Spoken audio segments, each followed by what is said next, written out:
day, and we're not even at halftime. Throws right side, it's picked off. They got it down the sideline. It's Denzel Ward. He's to the 35, 40. He's to the 50. He's to the 40, 30, 20, 15, 10, 5. Touchdown! A pick six. Denzel Ward is back. On the right side to Chubb. Chubb over the 50. Chubb to the 45. Chubb to the 40. Down the sideline, 30, 25, 20, 15, 10, 5. There he goes. Touchdown, Nick Chubb.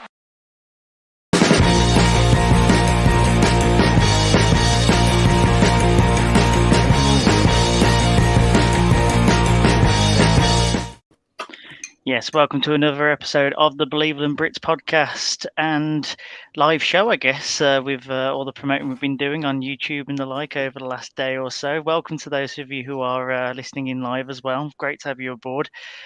Chaps, in 6 days' time, we'll be about a quarter and a half in to the 2022 NFL season. I don't know about you guys, but as with every year, even with the years in which we were completely terrible, I'm a little bit hyped for week one. Shaun, how about you, bud? And also, nice to see you back, mate, from your holiday. Yeah, thanks, bud. Good to be back. Yeah, I'm slightly getting excited now. I've got to be honest. I've said a few weeks ago it's been a tough off-season, but I think as the schedule is actually now very much in full view and we've got a full slate of games on Sunday, looking forward to meeting up with some of the boys from the full 10 yards crew on Sunday to catch week one. That's becoming a nice little annual tradition. But yeah, hopefully the Browns can win an opener for the first time in forever, mate. That'd be nice. I'm sure we'll get into all of that, though. That would be nice, yes. I've looked forward to cheersing with you with a beer as we watch that all unfold. Jen, how are you? Yeah, I'm not bad at all. Have you recovered yet from your LSU evening of misery? I just went to bed. I thought it'd be okay, but I'm absolutely shattered today. Would you have sufficed with overtime, though? Because obviously that would have meant probably another, God knows how long have you been away, or would you have gone to bed at that point? No, I would have gone to bed. It was only like 4:30. I couldn't stay up any longer.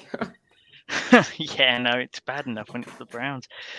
And last but certainly not least, Owain Jones, how are you, buddy? Yeah, all good, yeah, thank you. Fantastic. Well, it's actually quite a breezy one today, chaps. We might be done well under the hour mark, much to the chagrin of those that are listening, because we don't have anything to review. We're just going straight into the preview of the Carolina Week 1 game, obviously at Carolina. First of all, just a quick run through the news, and do let me know if there's anything which I miss here. But final cut downs, we're now down to the final 53. No surprises really whatsoever, unless you're Isaiah Rochelle, who felt very much that he was in the 53. He was in the 53, and then he ended up getting cut for quarterback Kellen Mond at the start of last week. We have also signed tight end Jesse James, formerly of the Detroit Lions. He was also with the Steelers organization at some point as well. And offensive lineman Joe Haig. Actually, I think it was Joe Haig, sorry, who was part of the Steelers setup at one point. I think I got my tweets mixed up there. Drew Forbes and Jordan Kunachuk. I probably completely butchered that. Shaun did try and say his name for me about 4 or 5 times, but I don't think I listened. Those 3 have been waived. I have to admit, I don't know if they've gone back to the practice squad. Any surprises for you guys before we move on the final 53? No. Don't think there was there? Not really. Like you said, Rochelle may have had a little sniff. A lot of people are saying Winovich may have been in a little bit of trouble, but since we traded for him, and it would have been so bad. Yeah. Yeah, and also considering that Clowney was also considered day-to-day on an injury as well, it's good to have depth at that position as well. He's now been cleared, apparently, and Jack Conklin is said to be day-to-day now. He has a chance of being week 1. Starting week 1. Just what I read on the way home. I refuse to put too much faith in it, no. being the ever pessimist. But it is what it is. And also, as another bit of news, and this is where I would have had really heartfelt rainfall star music here. I have a retraction to make. It's not an apology, but it is a retraction. Owain, I retract that I said that you were all in on the Ravens winning the AFC North in the last episode. I apologise that I said that. So I apologise to the viewers and to the watchers that I said that. I got that wrong. You did say the Bengals to win the division, but I was just trying to help you because that's some messed up thinking. I'm just trying to help. I don't want to listen to any of this reasoning rubbish that you're going to put together. You two made me feel like I was losing my marbles last week. I mean, you were anyway. You said the Bengals are going to win the division, so they may what well am I do, to do? so. I had more respect for you, obviously, and what can I say? So the next day, I had to make sure that I went back and listened to the week before, and See, lo that's and just to make behold, sure that you're I doing was your right from what I homework. said. See, this is when I start acting like the head coach of the team, where I go, that was a test. It was to make sure you go back and listen to your game tape. We needed you good and ready for today. But no, Thanks, Mark, mate. I apologise to the fans. I apologise to the fans. That's all I can say to that. So just a rundown of today's podcast for everybody. We're just going to jump straight into the Carolina game. We're going to do keys to the game, where each of us are going to say something of which we believe is a key of the game, introduce us to why that is, might give you a bit more of a perspective just beyond the general watch along of obviously the game itself. There might be things of which you don't generally pick up on that hopefully we might be able to give a bit of insight on, and then also some predictions as well. And then after that, we'll just look at the NFL week 1 in general, because we will be quite rich for time. And we'll also do a little bit of Barking Mad at the end, just because it's a fan favourite.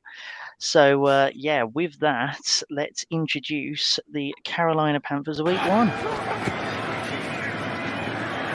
Mayfield stepping up. Does he see something deep? He does. And the ball is going to be caught. Touchdown by Jarvis Landry. What a catch and what a throw. What a throw by Baker Mayfield. Now, this is what you talk about. Guys like Drew Brees, veterans of the game, they get off their number 1, they get off their number 2. Even though he's under a little bit of duress, he keeps his eyes down the field. So impressive for a young player. Callaway around the outside. But I was surprised he catches Jarvis Landry. I didn't know if he was going to be able to see him. And you could see, even though he... Yeah, so just a bit of nostalgia for everyone there. That was the last time that we played the Carolina Panthers. Can you guys remember the year and the score? Top of your heads? 2017. We won that game by, I want to say, 2 scores. No, Cam Newton, Owain is a little was off. on his last legs in that one. I'll go with 28. Does I'll go with 20... I'll go with 2018 because it's got to be a 4-year cycle. So I'll go 2018. 2018, yep. In terms of the score, can't remember. But what I will say is, and I don't know why you just put that video package in after all the talk we've had this off-season. That was probably Baker's best throw in a Browns jersey. Why on earth did you put that one in? Yeah. I put it in because obviously it's going to be a talking point, isn't it? I felt like that was really good on a couple of levels, and also Landry as well not being there. You see, you go a couple of levels up. Spencer, you're absolutely correct there, mate. Can't be 2017 if it was Baker. Absolutely, his first season was 2018. So it was December 2018, and the Browns won 26-20. It was a come from behind victory. I think it was actually a Baker fourth quarter comeback victory as well, to boot, and that was when Freddie Kitchens had taken over by that point. He took over offensive coordinator roles, should I say, because he I don't know if you guys can remember it, but on one of the first plays that Baker actually had, he did a PA rollout and then it went for like 60 odd yards on the first play of the game. It was one of my more favoured Browns games. If you're talking just general watching a game on Game Pass, that game's always up there for me. Anyway, less of that. Before we get into everyone's keys of the game, let's talk about the obvious. we're going to Baker Mayfield's new house. If this was part of the progressive adverts, this would be a perfect one to do, where the Browns literally have to go almost like the awkward ex that dumped him, but had to go and pick up some stuff because Baker had kept it, for example, and has to go there and see as to how he's doing now. Is there concern from? I mean, there's been a lot of talk, and Baker's even brought out a flipping merch line of T-shirts and stuff. There's Connie Fox said that upon a chat with Baker, he said that he was going to F us up as Which well. he didn't There's say, a by the lot way. of chat of which he didn't say. He didn't say. Did he not say that? No. Oh. I have to admit, I didn't. I didn't see the retraction. Was there a retraction somewhere?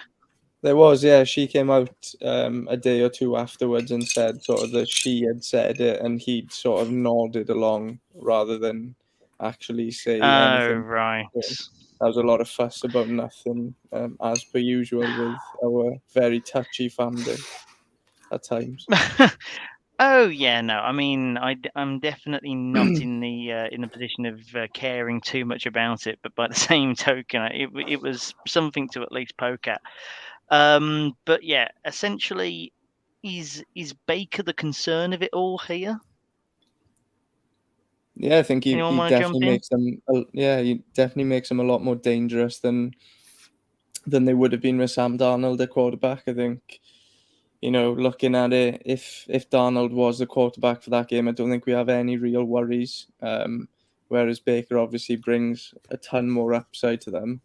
And we'll obviously speak more in depth about it, but he gives them a chance to maybe get to 30 points. And, if they do get anywhere near that 30 points, then that, for me, that puts us in real trouble. So, yeah, I think it is definitely something to be concerned about. I think us as Browns fans have tried to,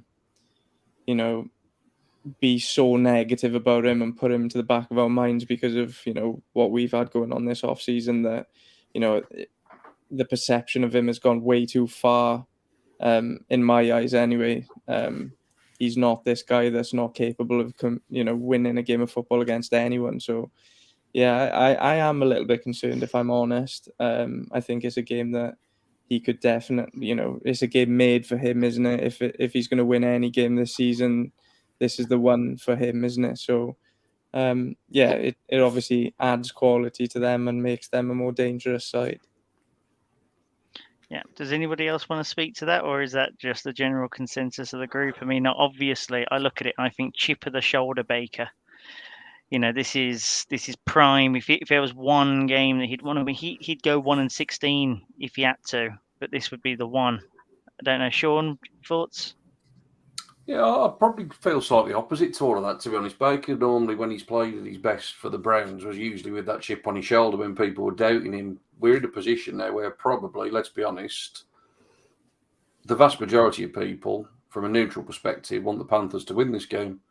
They actually want Baker to do well, which is probably a little bit unfamiliar territory for him because of his brashness and everything that people generally haven't really, if it was your quarterback, you'd want, he was somebody that you obviously wanted to win, but obviously you could see why you would rub people up the wrong way. So it's a slightly strange scenario for him to be in, really. Let's not forget as well, it's his first game in a brand new offense and all the rest of it.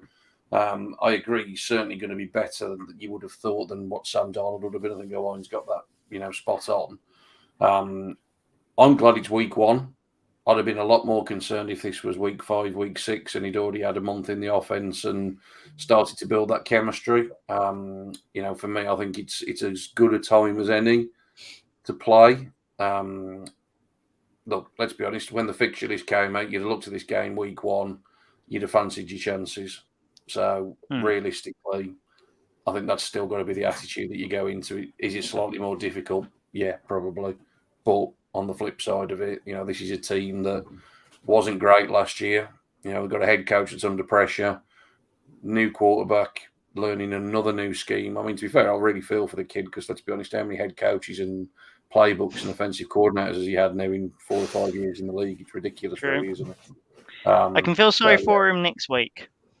Oh, yeah. Sorry for him next week. Don't feel sorry for him yet. I can feel sorry for him from this time next week, yeah. Yeah, absolutely. Jen, anything else to add on to that? I mean, I think that we've covered quite a spectrum there, but if you've got anything else. I think he's either going to come out and play like his best game or he's going to come out and play his worst game. I just don't think there's no in between. That's either incredibly worrying or, for me, as someone that used to really be behind the Baker train, really worrying, because then it's a case of how did I get it so wrong? But no, I think I definitely prefer that side. So let's jump into the keys to the game. I tasked you all with some homework this morning to have a think about what your key, what's the one thing that which you're really looking out for in this game. I think that week one is obviously so much to actually distill as well. This could be very varied in what we say. Introduce it and we'll take it from there. Owain, shall we kick off with you, bud? Yeah, so for me, the thing I picked was our cornerbacks against their wide receivers. I picked it because for me, that's where the game's won and lost. Like I said just now, I think if they get near that 30-point mark, then I think we could be in a little bit of trouble. I do think we're probably quite weak against a run, and if McCaffrey is healthy, then that could be a bit of an issue. But for me, the main thing is how our cornerbacks do against their wide receivers. And you look at their wide receivers, DJ Moore is probably, for me, one of the most underrated wide receivers in the league. I think he goes quite unnoticed because of where he plays his football. But he's, got 3 consecutive seasons now of 1,200 yards from scrimmage, and he could be a real game changer for them. So Denzel Ward's obviously had his little injury niggle in preseason, as we've come to expect. So we hope he comes out the gates, flying and locks him down, and then it's up to Newsome and then AJ Green or Greedy. I think it's going to be interesting to see how Newsome plays in the slot. Obviously, that's something new to him that he's never really done before in any regular season competition. So that's going to be an interesting one. It'd be interesting to see who goes up against him in the slot as well. Obviously, Hollywood Higgins there. They've just traded for LaVisca Chenault, who's a really talented offensive weapon in the short game. And then the thing that I'm interested to see is who, when Newsome does go into the slot, who goes and occupies that second outside corner role. Because AJ Green, for my money, has been, since we picked him up as an undrafted free agent, he's been really, really good. And he's probably deserving of a lot of snaps this season. The problem that may, occur there is Robbie Anderson is obviously one of the quickest wide receivers in the NFL. And AJ, if you had one knock on AJ Green, it probably would be speed. So that's the one thing I'm maybe a little bit concerned about in that matchup. So I would wonder if they stick Greedy out there for this one, due to his athletic ability. But yeah, that's where the game's won and lost for me. We speak about Baker Mayfield just now. And for me, he never really had a great wide receiving core when he was with us. I don't think it's, one of the top ones around at the Panthers, but I do think it's a bit of an upgrade. Moore, Anderson, Chenault, Higgins, Marshall as well, 3rd-round pick out of LSU last year, who's, they're expecting to come on leaps and bounds. So I think for me, that's the most interesting matchup on Sunday, and I think that's where the game will be won and lost from our perspective. Yeah, it's interesting that you mention the cornerback battle itself, because I think that to the untrained eye, you'd have probably had Greedy Williams almost have it down on lock. But when you consider his injury concerns as well as the fact that AJ Green's probably had just as much familiarity with the defense, considering the amount of game time he had last year as well. That probably says quite a lot. I believe that Greedy Williams is actually in his final year of his deal as well. So that's that's something I was going to bring up there as well. That I believe AJ Green has got one more year of. I don't know how it works actually. He was an unrestricted free agent, but that's an interesting one to see how they sort of handle Greedy. I did actually think that he may be a candidate to get traded away by now. So for my money, I probably would have thought that they've not had the interest that they maybe hoped on Greedy, because I think they would have used him to recoup some of that Deshaun Watson picks that they gave away. So I'm a little bit surprised that he hasn't been moved.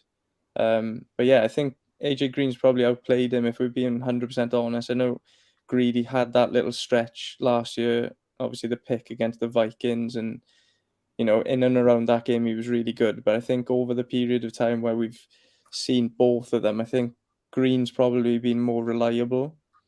So yeah, it'll be interesting to see how they actually, and obviously they drafted Emerson quite highly and had some flashes in preseason as well. So it'd be interesting to see how they sort of line up and what the snap count is for each of them on Sunday.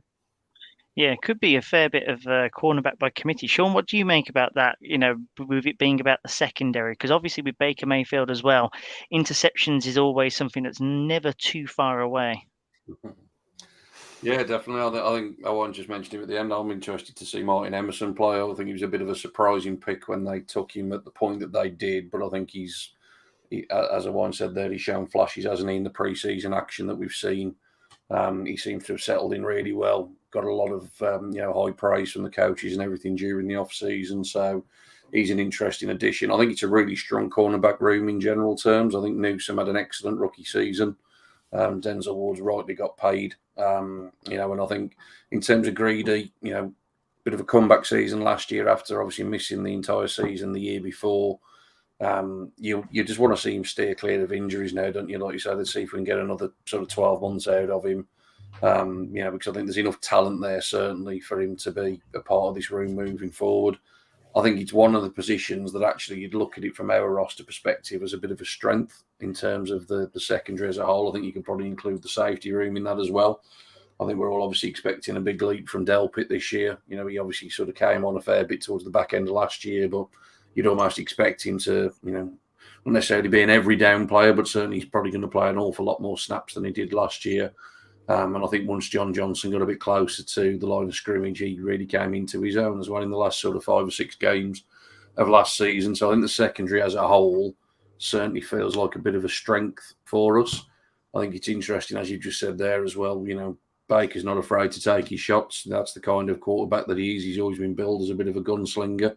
So I wouldn't be surprised if there were interceptions to be had on Sunday, or certainly contested catches that'll be out there. And I think one of the things I would say with all of the cornerbacks, and particularly, to be fair, Newsome, I thought in particular impressed me in his rookie season with this. It's very easy for people to get handsy, particularly when they are beaten. So if speed is an issue, but I think Newsome's ability to recover, get himself back into position, was incredibly impressive last year. So I'm actually really looking forward to that matchup, to be honest. I agree that, it's a good challenge. I think the wide receivers for Carolina probably are underrated as a whole. Let's be honest, Rashard Higgins wouldn't scare anybody, but he has got a good relationship with Baker Mayfield. There's no two ways about that. So that's a good 3rd or 4th option for them in that rotation as well. So there's plenty of targets for it to go around, but I actually do think that we've got a pretty good secondary to try and combat that. It's all right. You say that Higgins wouldn't scare anybody. As soon as Mayfield goes into that play action boot, he's the only man I'm looking for. Because you can have a wealth of talent elsewhere. It's Higgins I look for every single time. Yeah, definitely. Like I say, with Mayfield, they've got that connection, haven't they? But, let's be honest, he's not he's lived on 1-year deals. He's not in someone that Cleveland. sets the world. Yeah, he's not someone he's that lived sets on the world 1-year on fire. deals, That's and for sure. there's not been a huge market for him, as there. I think it's one of them that he's potentially good for 20 to 30 catches across the season. He's a reliable, like I say, third or fourth option potentially. Yeah. I think Jen, the you've interesting always thing. sorry. Yeah, the interesting thing for me, Josh, you brought it up there, was Mayfield will take his shots, and he has a history of getting picked off a fair amount. I think that's the one criticism you could actually have of this cornerback room, is they've never really got enough interceptions. Even Denzel is not, for a cornerback who's been paid so much money, and I love Denzel Ward. I think that's the one knock you can probably have, apart from the injuries. That's the one He's a knock you could probably lockdown corner, have. not an interception corner. Yeah, so that's something that I'm excited to see on Sunday. Are we gonna, see an increase of, interceptions from that cornerback room? And I think, like Shaun said, there's a massive strength of this roster at the minute. So I would like to see them get a few interceptions, on Sunday, and I think that would set us up really, really well to go and win that game. Yeah. Jen, you've always been a massive advocate of this secondary room from what you've said just over the last couple of months. Do you think that?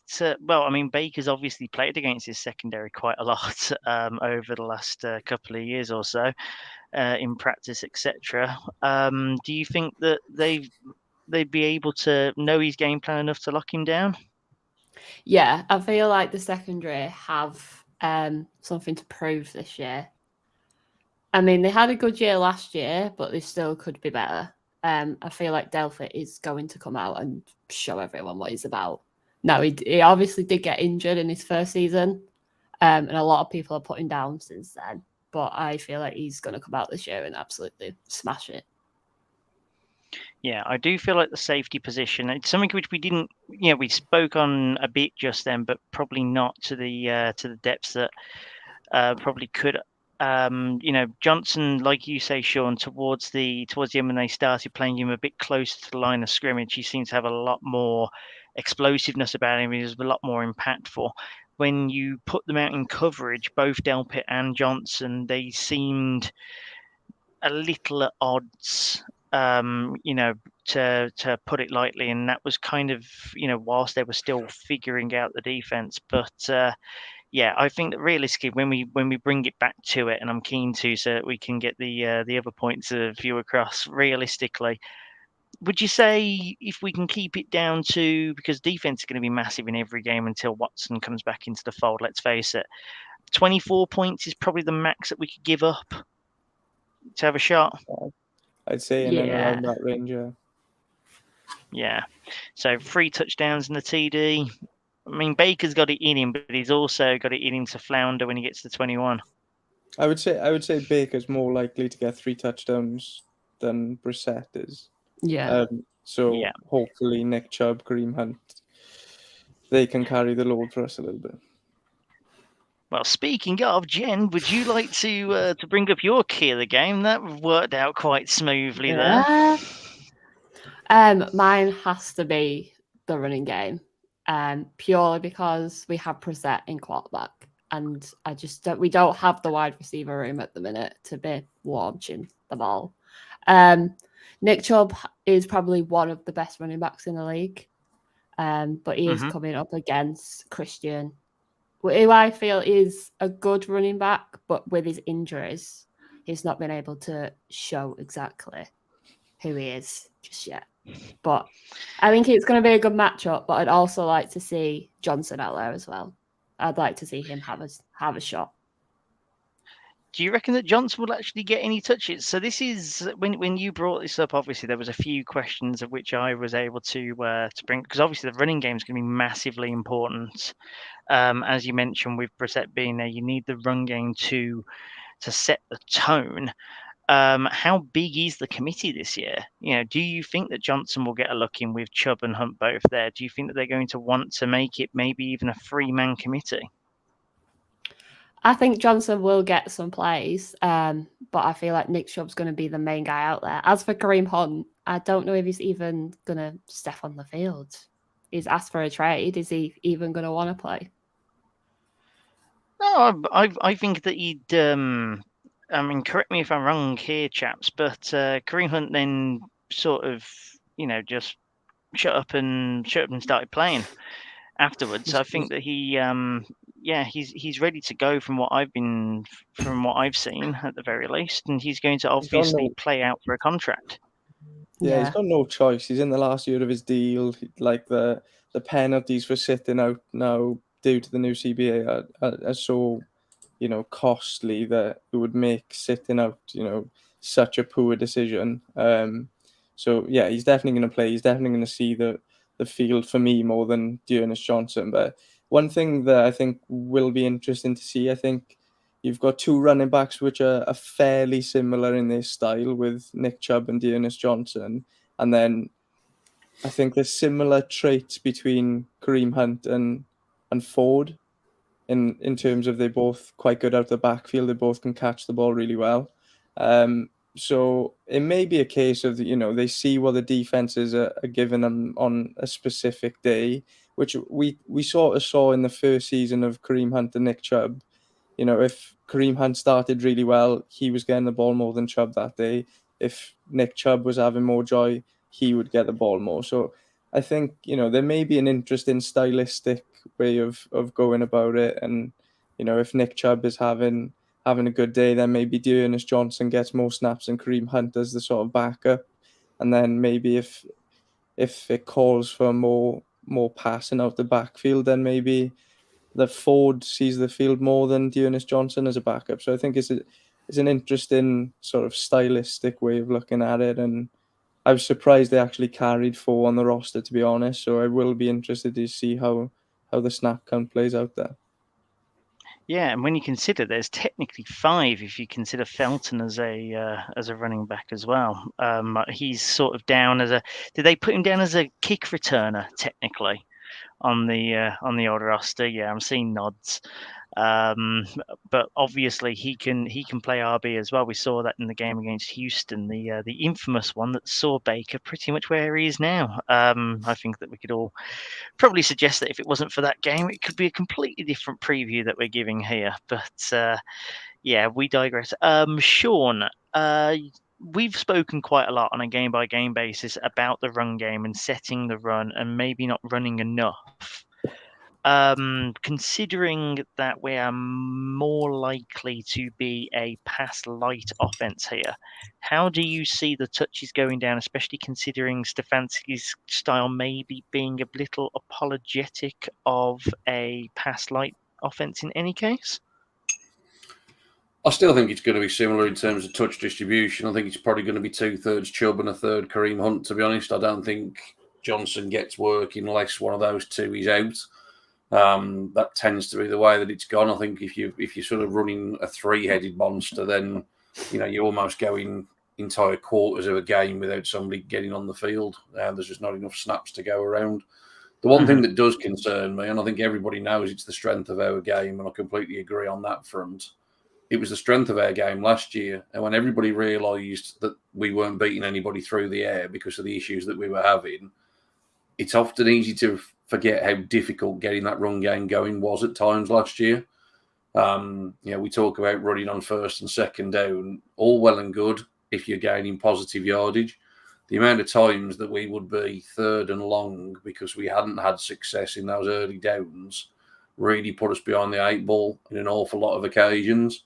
I've actually just pulled up some of Nick Chubb's stats from last year because I said last year he probably had a little bit of a down year. I think the whole team did, but even Chubb himself. If you look at his last couple of games, for example, he had 9 rushing attempts against the Bengals in the finale for 58 yards. His long was 35. So you take that. I know you can't take the yardage away. But if you take it's 8 for about 23, isn't it? Exactly. And there's other games throughout the season that are similar to that pattern as well. Where we were fortunate to break off a long one to sort of really set the averages decent. I think and this is the difficult thing. I'm all for running the football. Like I say, that's where the strength of the team is. However, you've also got to be able to threaten with the pass. And I think the problem you will have is teams will need to respect our passing game, and unless we go to it, let's be honest, if you're the Carolina Panthers at the minute, you're probably going to commit 8-9 men to the box and just say, well, do you know what? We'll mark Cooper, we'll mark DPJ, try and, if you want to try and run through 8 or 9 of us, then be our guest. That's probably what they will do. So, it's absolutely the strength of our team, but it's also the thing that you'd imagine Carolina are going to absolutely home in on. We best hope that the offensive line is healthy. It's 2 new starters potentially. I don't think Conklin is going to play week 1. I know he's day to day, but let's be honest. I think realistically, they'd be a lot more bullish if he was going to play. So I think you're going to probably have James Hudson probably at right tackle. You're going to obviously have Pocic or Pokic, however you pronounce it, at centre. So that's going to be a new, piece to the puzzle as well. So there's some things that need to be worked out in that run game as well. But, obviously optimistic that Chubb and Hunt will still get it done between them. But like I say, I would imagine it'll still be, like I say, 2/3 Chubb, 1/3 Kareem Hunt. Is that change of pace back, isn't it? Yeah, I tell you what, this is an interesting question that's coming from Spencer. Cheers for this, mate. Are the issues of which we've had in terms of our run play being stuff because we've become too predictable with the run game? Anyone want to speak to that? Yeah. Go on, mate. Go on. I think Shaun nailed it.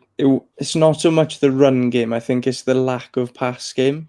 And I think, we saw it in the playoff game with Kansas City the year before, and that was the start, really, of seeing a little pattern emerging where teams are just running cover 1 against us, putting as many players in the box as they physically could, and then saying, okay, we'll leave your wide receivers 1v1. If you can't beat us with a pass, then we've got extra players in the box to shut down your run game. And that does concern me. Over the first 11 games, Shaun hit the nail on the head. If teams aren't respecting our pass game at all, then they're just going to carry on doing that. And until we prove that we can pass the ball, then I think it is probably going to be tough sledding for those running backs, which, is a concern. But, that's where Stefanski has to earn his money, really. And that pass game has to spark to life. Even with Brissett at quarterback, it just has to happen for us to win games, I think. And for me, it's not so much that the run game was getting predictable or the Nick Chubb wasn't performing as well as usual or anything like that. It was the fact that he was having to beat more players in that box than he should have been because our pass game wasn't scaring enough teams. No, fair shout. Shaun, let's come on to your key now. I have no idea what your key is. So you could well be continuing to talk about the run game for all I know. But let's take yours, mate, and let's just hope it's not the same as mine.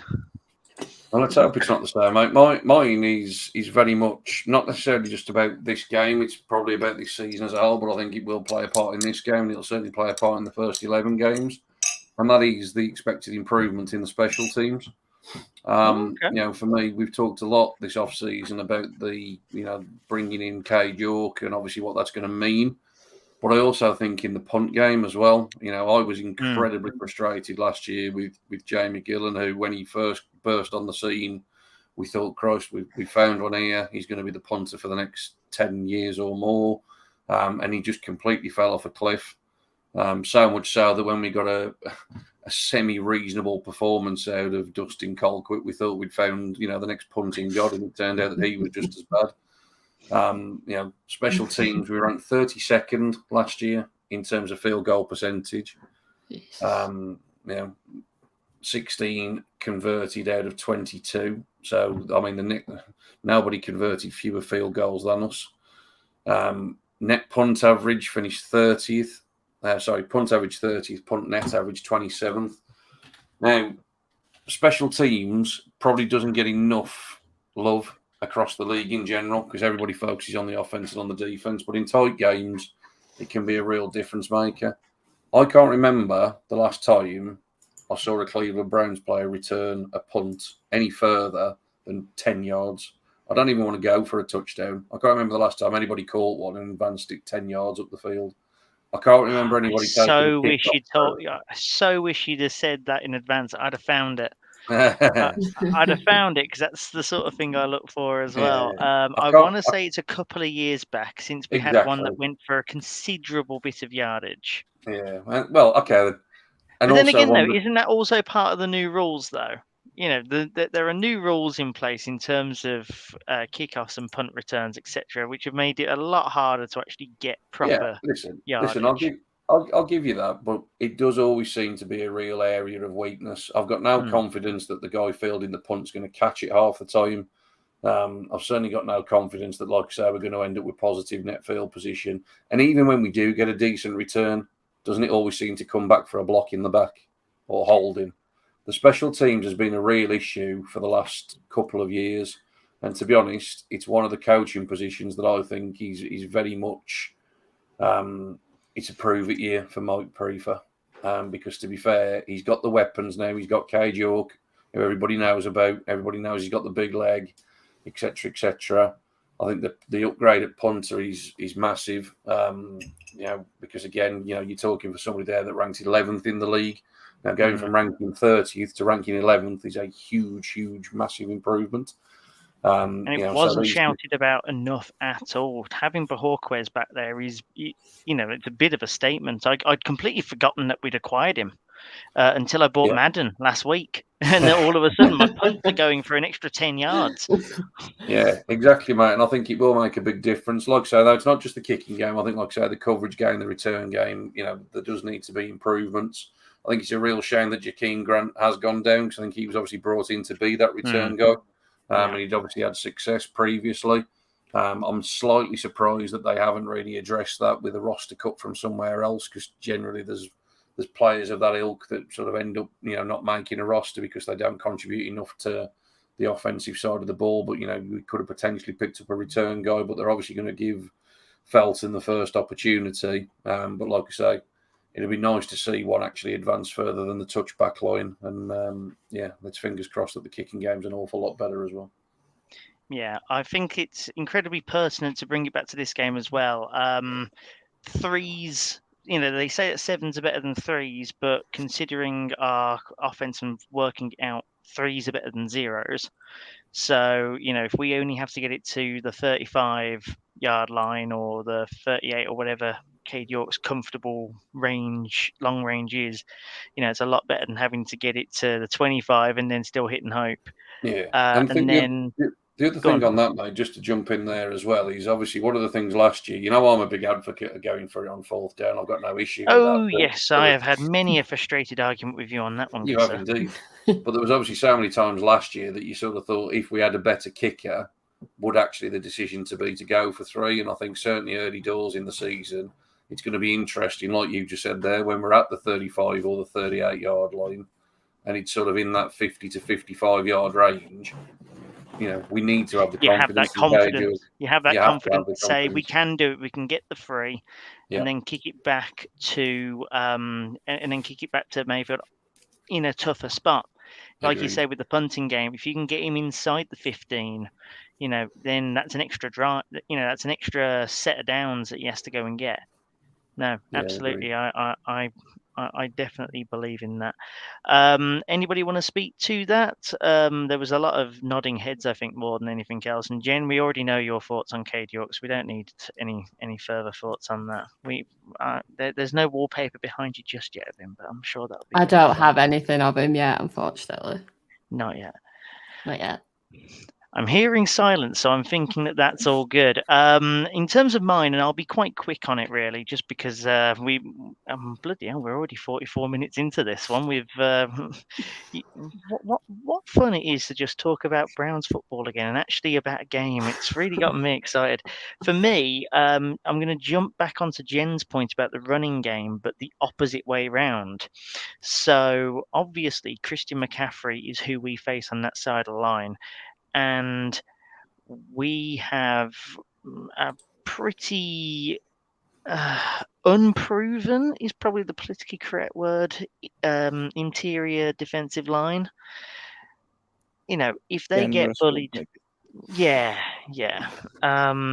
But if they end up getting pushed back and Christian McCaffrey is able to have fun there, then this talk about Mayfield and all the rest of it could be completely moot, because they could do what we're planning to do and just take off 6-yard chunks as they go. I think that this is going to be a massive game for the linebackers. Abusu, Koromora, Walker, Takitaka, have them as, you're probably going to see a lot of blitz packages. Not so much for Mayfield, but just to try and ward off the run more than anything else, because I imagine that it will have the double benefit, Mayfield and pressure. He either runs out of it or he succumbs to it. But it's going to be about trying to, convert what would be 6-yard chunks into maybe 1 yard, or force them out wide and force Mayfield to make the quick pass. I think that seeing as to how those packages are done up from the defensive side are going to be massive, because as we've said already today, realistically, you don't want them getting more than 3 scores. And if they're able to control the line, then you've lost half the argument. Anybody want to speak to that, or is that just? I'm happy if I've just brought about a nugget of knowledge of which seems just perfectly sound, but. You're being very politically correct by saying they were unproven. I think they've been proven to be pretty shite, let's be honest. That's really what they've been proven to be. For God's sake, this is the Believeland Brits podcast. Oh, It's not I believing going on. Listen, mate, I believe they're shite. Don't worry about it. I absolutely believe it. But no, all joking aside, I think realistically, I think JOK plays a big part on Sunday in terms of slowing down McCaffrey. I think that will almost be part of the plan. I think you'll see him almost probably following him everywhere, because I think he'll be a huge part of their passing attack as much as he will be their ground game. I think that'll be a nice safety valve that Baker will look to go to. And we obviously know how quick JOK gets around the field and he digests plays. I would imagine a big day for JOK on Sunday. Yeah, I hope so. Anyway, I've got him quite high on the odd stakes this year. So let's get round to some predictions, shall we? And I'm not just going to ask you for a win-loss in that, because that would just end up being boring, wouldn't it? We'll start off with some props, and I just want under or over from you. All right. So first one, Chubb under or over 100 rushing yards. I'll go under. Under. Yeah, I'll go under as well. Okay, I'm going to say over just that there's some controversy there. Just to get some positivity in it. No, because like you say, though, it could well be that there is a heavier split towards Hunt. It might be one of those where if they're able to, if we're seen as too predictable and they're just stacking the box, and having someone to throw it out to the flat two is better. But I think it will be very run heavy. I think we could end up seeing about 150 or so yards on the ground personally, and then if you put that on a 2/3, 1/3 split, that's how it ends up. Jacoby Brissett under or over 200 passing yards. I'll take the over there. I thought you might, considering our prediction last week, because I've got him very much on like the 205 a week to that point. I think for us to win the game, it's got to be over. I don't think we can just run the game into the ground. I think for us to win the game, he has to throw over 200 yards. Can't just have nods, guys. This is an audio podcast as well. No, I'm going over, mate, as well. I think there'll be a deliberate attempt to try and establish the passing game based on what I said earlier. I think everybody will be expecting a heavy dose of the run, and I think there'll be plenty of play action. I do think you probably will see a lot of Kareem Hunt, again, for similar reasons to what I just mentioned with McCaffrey. I think, obviously, that slightly better receiving option out the backfield. So I imagine that it'll be over 200. By the way, we talk about our cornerback room being a strength of the team as well. I think you look at theirs, and theirs is also that way. You've got JC Horn, you've got the one that they've paid the other side. Sorry, his name's eluding me. And then they obviously got Henderson from the Jags as well. So that's another interesting matchup to follow along to on Sunday. Yeah, I feel like we've avoided it because we don't expect a lot of passing to the sides. Yeah. I think that's why we've gone with that. Jen, under or over for you, 200 passing yards? I'd go over as well. He's got a point to make, I think. Fair enough. Well, I made the line, so I'm just going to be the house here and say that it's going to be pretty much in that 195 to 205 sort of space. So you're going to sit on the fence, is what you're saying. I built the fence. I might as well sit on it. Miles Garrett, under or over 1.5 sacks? Over. Over, 100%. He's going to want to maul Baker Mayfield on Sunday. Oh, yeah. Like, whether they like each other or not, he's going to want to knock him into the ground. Baker's going to ask for double protect on practically every single play, and Clowney will end up getting 2+ sacks. I did have a little chuckle to myself when I saw that Austin Corbett was now protecting Baker Mayfield as well. So, yeah, I'm going to go on the over as well. Super Bowl champion Austin Corbett. Super Bowl champ, indeed. Yep, absolutely. Doesn't that just make you hurt just that little bit, eh?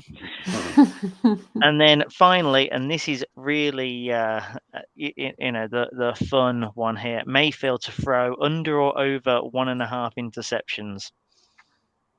Over. And I'll think go he's going to over. be relatively safe. I'll go over. Oh, I tell you what, I didn't expect 2 on the over. I've got the under. I reckon he throws 1, but I reckon he throws 1 in the 4th quarter. I think he'll know. He'll have learned his lesson over the last 2 years that. Oh, come on! No, in games like this, he'll have him more than anyone will have heard that would have been drummed into him for the last 2 years that if he can keep the interceptions down, the close games like this will come down to the wire and they have a much greater chance of winning. So if there's any quarterback that would have heard that from his coach over the last 2 years, it would have been him. So that's my reasoning anyway.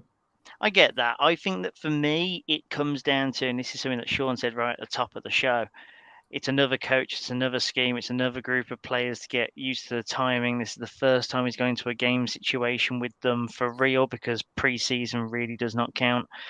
It's something that I think that an interception will come out of nothing from. And there have been so many interceptions in the Baker era where you go, that's just down to a bit of timing, this, that, and the other. And I think that because of the chip on his shoulder, he's going to want to prove that he can throw it with his arm. Yeah, that's why I set it at 1.5. It'll be 1 or 2. I've personally gone under, thinking it will be 1, but I could easily see it being 2. So that's the props.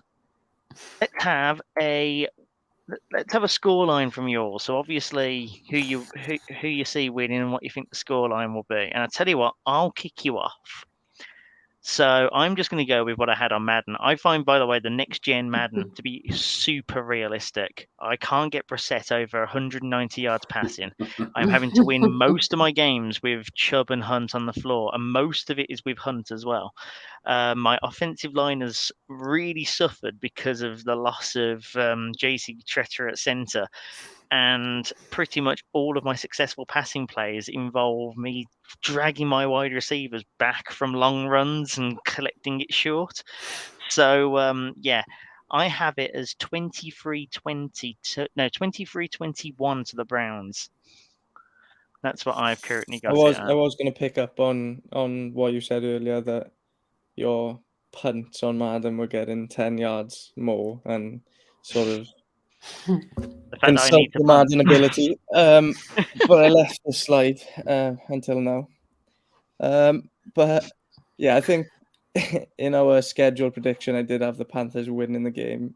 So I'll take 24-21 Panthers. Okay, Jen? I'm going to go 24-20 to the Browns. I think we just do it. And finally, Shaun. Yeah, I'll go 22-16 Browns. Love a close game. Love a close game. Love a low-scoring game. Gets the heart I'd like pumping. us just to win 40-0 and not have to So worry would about I, it. but we have Jacoby Brissett under centre. No flipping. We got two people on the offensive line out. Our defensive line sucks, and our wide receiver core is unproven at best. That's right. I said unproven twice on this show. Right, so that's the Browns covered off. Let's take a quick look at week 1 of the NFL. I'll tell you what, we're just going to go straight into a quick fire pick 6 on this one because of the fact that I said that it was going to be an hour. I'm going to stick to an hour here. I'm going to give you the top 6 games of the week as judged by me. In my all being right here as host. Don't need a scoreline, but if you want to say a scoreline, you can. Each of you in turn. Shaun, start off with you. Buffalo at Rams. Rams win. Yep. Jen. Rams. Owain. Bills. I also say Bills as well. I don't care if it's at the Rams. The Buffalo Bills are definitely my number 1 seed this year. Pats Finns. Jen. The Pats, I think. Ooh. Shaun. Finns. Owain? Finns, and it's not close. Yeah, Finns by 2 scores. I've got it as currently, and I just think that the Pats got a little lucky last year more than anything else. Chiefs Cardinals. Owain. Some good games this week 1. That is Yeah. a good game, and that there's going to be a lot made out of that game. You know, Chiefs losing Tyreek Hill, obviously Cards losing D-Hop to that suspension. Where is this? Sorry, Cards. The Cards start the season really well historically, so I'll take the Cards. I mean, the Chiefs start really well historically. Did they start well last year? I'm sure they had a little. They still won all their games in September, I believe. Did they? I Yeah, think. I'll take the Cards. Actually, no, because I'm going to actually take a look at this now, because if I end up having to give another retraction next week, I'm just going to have to relinquish flipping duties here. I'm just living for the redactions now. I apologise. Last year was the first year in a long time where the Chiefs did not win all of their games in September. They then lost to the Ravens when they really shouldn't have. They lost to the Chargers, and then they got back on it against the Chiefs before losing to the Bills. So, I apologise. I'll let you have Cards in that case. Shaun, Chiefs Cards. Chiefs for me. Yeah. Jen? Cardinals. I'm going with the Kansas City Chiefs. Juju Smith-Schuster for the win. God, that made me throw up in my mouth. TikTok would be sensational after that, though. The thing is I don't mind so much now that he's over at the Chiefs. It was while he was wearing black and yellow. Still find him a bit weird for his flipping TikTok style stuff, but now I don't care as much. Vegas at the Chargers. Shaun. Chargers. Jen. Chargers. Owain. Chargers. Oh, 3 for the Chargers. I'm going to say Chargers as well, but I do have the Raiders taking them later in the year. Currently, Bucks Dallas. I'll kick this one off. I reckon the Bucks do it again. Owain? Yeah, I don't think the Cowboys are going to be great this season. I'll take Bucks as well. Yeah, Jen, I'm seeing a shake of the head. I'm assuming Bucks. Yeah, it's Bucks as well. Yeah, Shaun. Yeah, clean sweep, mate. Bucks. Another clean sweep. It's 2 in a row. Can we? Well, actually, we are definitely going to do it one more time. Just tell me if this isn't you. The Denver Broncos will beat the Seattle Seahawks in Seattle. Yeah. I hear no. You should have put the line for that one to at least make it interesting. Yeah. What is the line? Denver at Seattle line. Let's. That's a good one there. At Seattle, going to be what, 7.5? You reckon? No, I think 5.5. I've got here. I am loading up my Sky Bet account. There we go. Other betting platforms are available. They are indeed available. Let's all sorts are available. They're not even the ones which sponsor them this year. It's 888. 6 is the line. Yeah, I'll be taking that one. Yeah, I still take them. I was gonna say, I'm still hammering that over. How is it only 6? How is it only 6? Seattle are running on dust. Yeah, the quarterback situation is horrendous. Yeah, like I'm sorry we talk Seahawks podcast, part of the 410 Yards Network, but honestly, you're running on dust. I don't see as to how the line is 6. Vegas is drunk. I'm not yet, but I probably will be by the end of this evening. But yeah, so cheers for that, folks. A shout out for everyone as well on the Pick'ems. We are running a Pick'em League this year via the NFL Pick'em site. If we get 15 to 20 people in it, then I'll throw in a Browns hat as the prize at the end of the year. So do get involved. The link is in our link tree. If you go to linktr.ee/Believeland Brits, you'll find our link up on there. Go to that, enter, put in your pick'ems each week, and if you end up being top of the tree, I'll send you a Browns hat. How about that? Maybe, yeah, maybe not the knitted ones this year though, because they look absolutely vile. I don't know if you've seen them; they look horrible. So we'll go for a different one. Other hats are available. Yeah, and just a little one before we close off. Obviously, week 1, I've gotten back into the mood of the NFL season after all the negativity of the summer. I'm just glad to see football back. I'm glad to be back in my Browns garb. Do any of you have game day or week 1 superstitions of which you have that you have to follow? Not really, no. No. I did go through the first Browns like actual jersey that I owned. I got bought for me. The first game, I think I wore it for we lost, and then I was a bit nervous to put it back on afterwards. The next game I put it on, we lost. And this went all the way to that Steelers game in the playoffs. I didn't wear it to start. We started battering them, put it on, started to get battered, almost burnt it. Burn that jersey, man. Yeah. Yeah, anyway. So that'll be staying in the wardrobe somewhere. Yeah. Shaun, apart from obviously our meetups, of which now are becoming a week 1 tradition, is there anything of which you do either on a game day or week 1 itself? No, not really, man. I mean, I always watch the kickoff game. Always love the kickoff game. Not bothered who's involved in it. I'll be watching that Thursday night / Friday morning, getting the body prepared for 17 weeks of misery. So yeah, I'll be tuning into that. Should be a good one this year as well, shouldn't it? I think that Bills-Rams game has the makings to be an absolute classic to kickstart the season. But yeah, like I say, mate, looking forward to it now after what's been a tough off season. Good to have football back, as we said earlier, mate. Yeah, what I like to do, especially on week 1, first of all, jersey is a must. Don't care where I am. I could be in the most formal setting. Does not matter. The jersey gets worn. And I try to just, do things as American as possible. Usually, American beer, American food, etc. At least until the game starts, and then I go back to the stuff I actually prefer to have. But I do very much get into it. Yeah, please don't get me American beer on Sunday, Shaun. Half of it's flipping piss water. No Budweisers for me, please. But no, usually try and be just a little bit American. This year I've got no bloody chance. I'm in London for the morning, and the missus has booked Frozen at 1 o'clock in the afternoon, the musical. So I'll be there in my brown shirt, in my Browns jersey at some theatre on Drury Lane watching Frozen, and then getting on a train straight back to watch week 1 against the Panthers.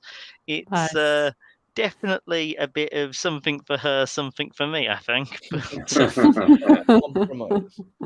But we move. Spencer, loving yours, mate. Boneless Wings, Panda on repeat. I assume that's the Panda Panda Panda song. I mean, if that's on repeat all day, then I will definitely contact a psychiatrist for you, because I'm pretty sure that after the first 10 minutes, that would get a little much.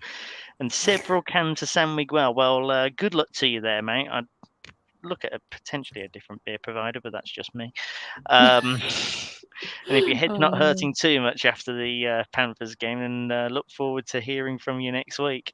And speaking of, that's when you'll next see us. We will be talking about the game that we've just been previewing against the Carolina Panthers. We'll also have a guest with us next week for the games where we have people that want to talk to us, we'll bring them in.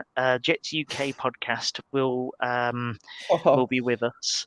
Yeah, I look forward to you roasting him for the whole episode, and I'll just sit there with some popcorn then. So.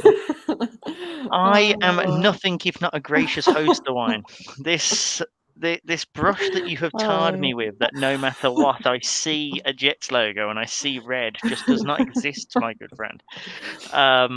No, he'll be on for a little bit to talk about the Jets game as well. So that is something which we're looking forward to. So do stay tuned for that. We'll be on Mondays 7:30 going forward from now to the end of the season. I think it's a good slot and people are enjoying it. Do follow the Twitter and also the Facebook as well at Believeland Brit and Believeland Brits podcast. It is on Facebook. Do follow us on both of those. You're able to find the live show on there as well. Also follow Full 10 Yards. We are one of their network channels. They will be putting out some good content throughout the year. My power rankings come out in a couple of days, which is sure to bring about some much hated arguments. Just because I don't rank the Bengals too highly, and I'm probably going to have to stick us towards the middle as well. Also, we still have a few printed guides available with the Full 10 Yards. I've got 4 of them underneath my bed. Do free them from the potential of just gathering dust throughout the winter, because I'd much rather give it to one of you guys rather than to the recycling. You can get those at full10yards.co.uk/guides, and you can get them for $13.50 with the discount code FULL10. Cheers very much, guys. Do enjoy week 1. I hope it's an enjoyable game in any case. Let's beat the Panthers and go Browns.